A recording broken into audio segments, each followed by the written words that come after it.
over the death of KisaE Member of County Assembly, that's Stephen Maloba, and they are expected to deliver their memorandum to the regional DCI boss before they also deliver it to the DPP. Our reporter Alan Ochanda is now joining us live from Kakamega. Good morning to you, Alan. Maybe you can tell us some of the demands, and again paint a picture for us. What is the investigation say in regard to the death of the former MCA? Well, Purity, remember that on Saturday, a dark cloud engulfed the county government of Kakamega, the county, of course, at large, where reports reached residents here under the leadership class here that one of their own, the Kisa.E MCA, Stephen Maloba, had just been stabbed during a scuffle between him and supporters of the Okusera Member of Parliament, that is Christopher Assekan. So after he was stabbed, he succumbed to those injuries. And so to this date, we've actually seen the emotions, the grief. It's actually elicited across the political divide, across all the cadres of leadership, from MCA to all the way to the highest rank of political office. Remember, yesterday we also saw a section of leaders really condemning the heinous act. Also remember that the CAF, of course, that is actually the umbrella body of the MCA's countrywide, also really calling for the beefing up of the security of the MCAs across the country. There are actually about 1,450, of course, the elected ones,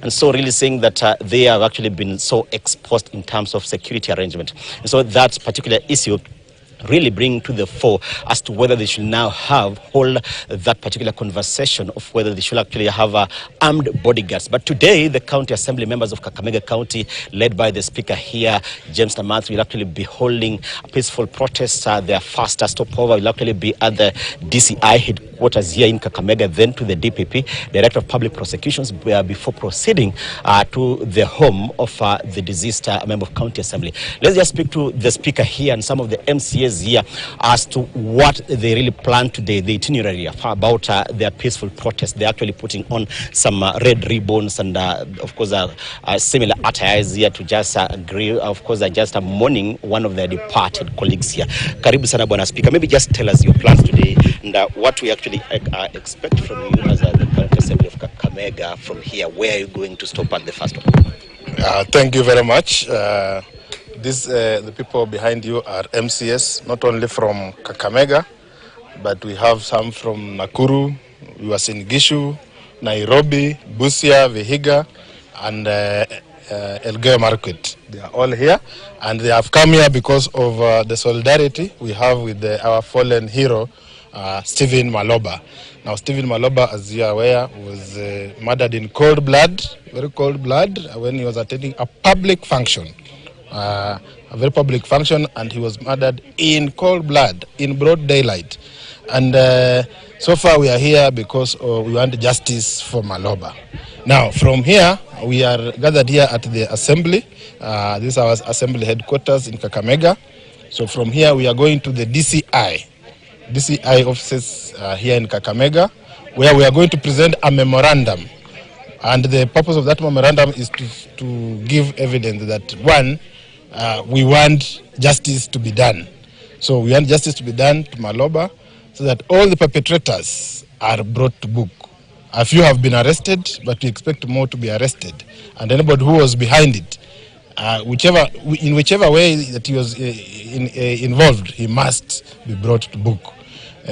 So from Kakamega DCI, we are also going to the DPP. As you know, DPP is another very strong arm of the government that deals with justice, and the two have to work together. So we are also equally going to present our memorandum to the DPP at Kakamega.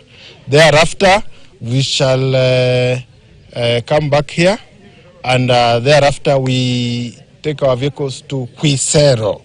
Quisero is where our fallen hero hailed from. He was a member of KisaE, and he was in charge of KisaE.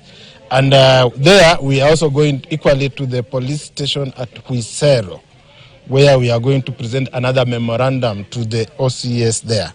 And thereafter we shall march to his home, where we shall end our proceedings of the day. Maybe if I could just ask this, we've seen leaders across the political divide really condemning this. You, the speakers of the 47 county assemblies, you are at least privileged. You have bodyguards, you have official cast, but the people you actually lead in the county assembly is actually quite exposed. As the maybe speakers forum, do you have maybe some discussion to deliberate on this to ensure that moving forward, maybe their security is actually beefed up, maybe just ring-fencing it in law to ensure that maybe it's actually brought to the respective 47 county assemblies floors to ensure that it's actually just deliberated and becomes law that each MCA should actually be beefed up in terms of security?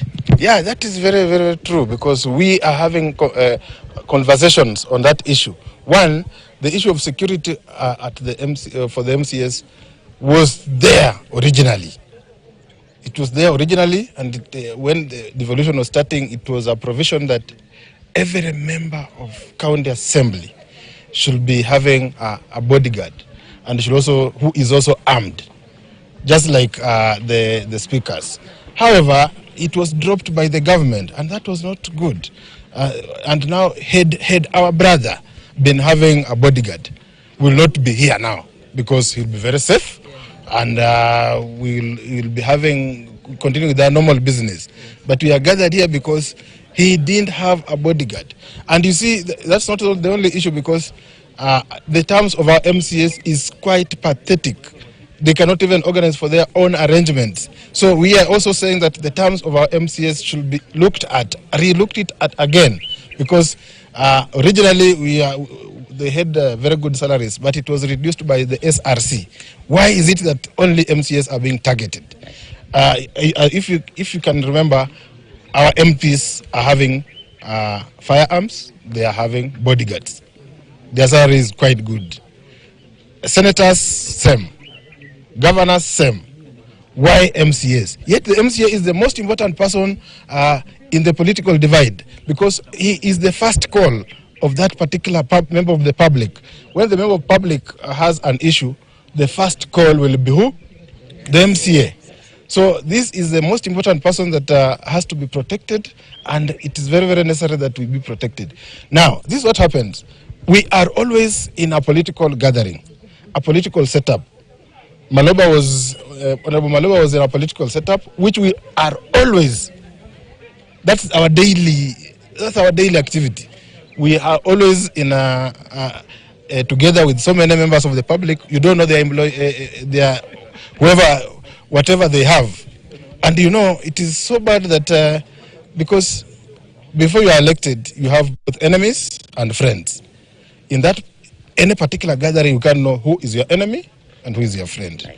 Now, that's our daily work. Our MCAs, we are always in political gathering, in funerals, in harambes, in public participations, and they are meeting their electorates, both those who voted for them and those who didn't vote for them. Nice. So tell me, the incident of Maloba is just one isolated incident, but it can happen to any one of us here. At any time, it can happen to any one of us here, because we are always exposed in that particular manner. So it's very, very important that, one, we must have security. Two, our terms must be improved. That's the only way we are going to move forward. Otherwise, we shall have several stories about Maloba, and other cases are coming which will also be in respect of Maloba, and there will be so many others. So to prevent this, that's why we are here, to ensure that these things are changed and we are able to move forward. Nice. Thanks so much. Well, Purity, just listening to the Speaker of the County Assembly of Kakamega, James Namath, really speaking about the welfare of the MCAs, how they're actually exposed, and of course their remuneration. He is actually claiming that initially their remuneration was actually quite at par. It was actually reviewed downwards. And so, speaking to that, really saying that maybe the unfortunate killing of the MCA could actually just lift the lead on the deliberations and, of course, the conversation around that particular issue. So from here, we are expecting that they will actually be moving to the DCI here in Kakamega, and then the DPP actually be converging at the deceased MCA's home for further deliberations. Purity. Right, Alan, thank you so much for that update. Please keep us updated, especially on whether they'll get any hearing or audience from the DPP and DCI. Let's now cross over to Kisumu County, where businesses resumed normalcy on Monday in the lakeside city after